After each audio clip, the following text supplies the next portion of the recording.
हरिहर हरिहर बाबा बांसवा काटाएब, ऊँची ऊँची माड़वा छावाइब हो।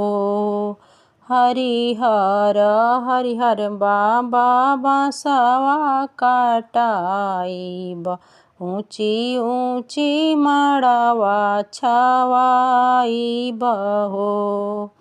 ऊँची ऊँची माड़वा तर बैठब हो बाबा, तब करब हमारो जाने। चुप हो खुधीर धरू बरुआ प्रीतमा बरुआ, भले भले करब जाने। लपरी के बेरिया हो फुआ के बोलाएब, तब करब तोहरो जाने। हरिहर हरिहर पापा बांसवा काटाएब, ऊँची ऊँची माड़वा छावाइब हो। हरिहर हरिहर चाचा बांसवा काटाएब, ऊँची ऊँची माड़वा छावाइब हो।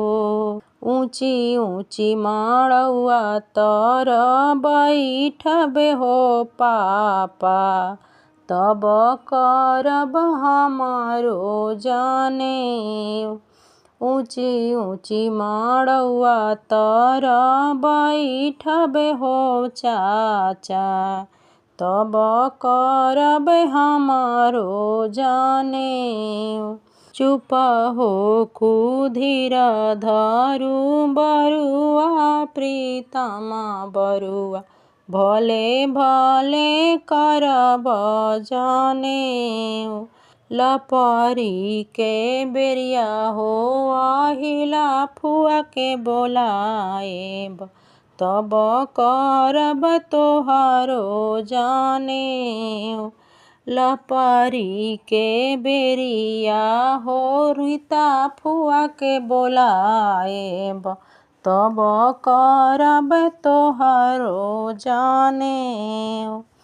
लपरी के बेरिया रामवती फुआ के बोलाएब, तब करब तोहरो जाने। हरिहर हरिहर भैया बांसवा काटाएब, ऊँची ऊँची माड़वा छावाइब हो। ऊँची माड़वा तर बैठब हो चाचा, तब करब हमारो जाने। ऊँची माड़वा तर बैठब हो भैया, तब करब हमारो जाने।